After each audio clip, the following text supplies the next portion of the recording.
cercherà di vincere le sue timidezze con un'entrata trionfale accolta da un applauso anche medio alto.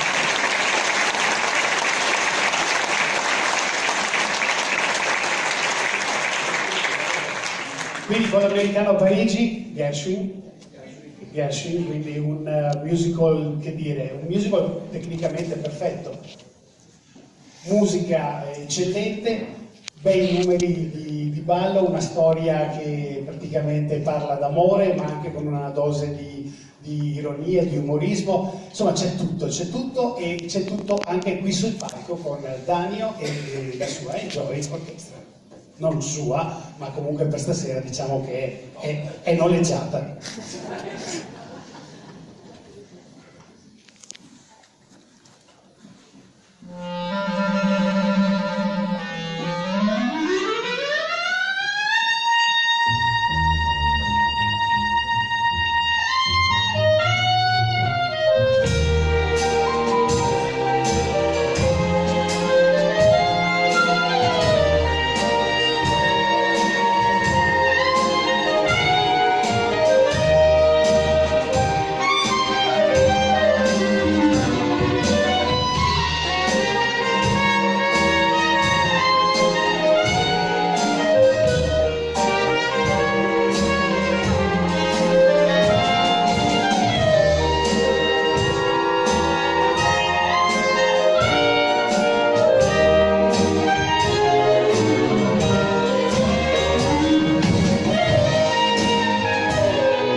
Sento il suo premio, un modo come un altro per dimagrire.